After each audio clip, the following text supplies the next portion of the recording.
त्या ठरवतील ना. त्यासाठी त्यांना आमच्या परवानगीची गरज नाही. स्थानिक प्रश्न घेतो. डोंगरगाव असं आहे की एक तर ते प्रशांत किशोर भेटले असतील, आम्हालाही भेटतात ते कधी कधी. त्याचा अर्थ ते राजकीय सल्लागार म्हणून त्यांची नियुक्ती झाली असं मला काही वाटत नाही.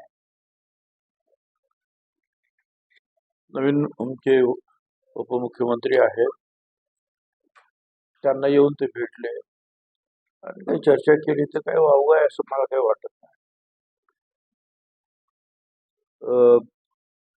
प्रफुल्ल पटेल आणि तटकरे, तुम्हाला सगळ्यांना माहिती आहे की दिल्लीमध्ये अधिवेशन सुरू आहे लोकसभेचं आणि राज्यसभेचं. त्याच्यामध्ये ते गुंतलेले आहेत. त्यामुळे कदाचित ते इथे मुंबईमध्ये देवगिरीवर किंवा इतर ठिकाणी ते कदाचित जाऊ शकले नसते.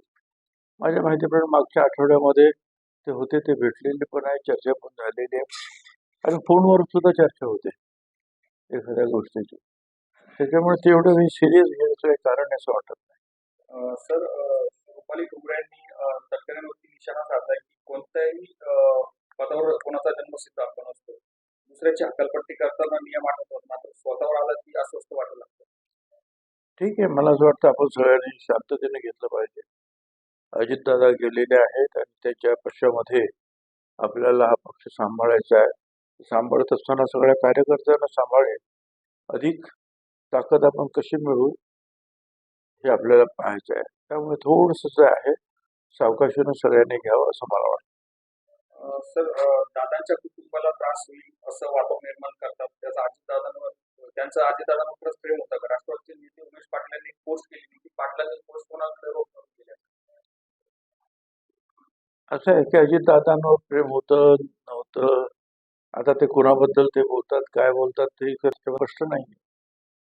पण अजितदादांवर प्रेम होतं म्हणूनच आम्ही सगळे जे अजितदादांबरोबर जे आहे त्या पवार साहेबांना सोडून इकडे आलेलो होतो, हे पण लक्षात घ्यायला पाहिजे. त्याच्यानंतर आपल्या घरात सुद्धा जे मतभेद होतात, हा तर पक्ष आहे, आपला अयवला आहे, छोटासा एक मतदारसंघ, याच्यामध्ये कितीतरी मतभेद आहेत की नाही, पण सगळ्यांना बरोबर घेऊन जावं लागतं आपल्याला. पुन्हा प्रशांत किशोर यांच्यावरच प्रश्न आहे की या प्रशांत किशोर यांच्यावर राष्ट्रवादीमध्ये वातावरण तापलेलं दिसतंय. तटकरे म्हटले की आम्हाला कोणत्याही राजकीय सल्लागार नीतीची गरज नाही किंवा सर्वेची गरज नाही, आम्ही जनभावना घेऊन पक्ष चालवतो. ठीक आहे, त्यांनी त्यांचं मत मांडलेलं आहे आणि शेवटी जे आहे पक्षाच्या राष्ट्रीय अध्यक्ष आहेत सुनेत्राताई पवार, ह्या कुणाला भेटायचं कुणाला नाही भेटायचं हे त्या ठरवतील ना. त्यासाठी त्यांना आमच्या परवानगीची गरज नाही. स्थानिक प्रश्न घेतो. डोंगरगाव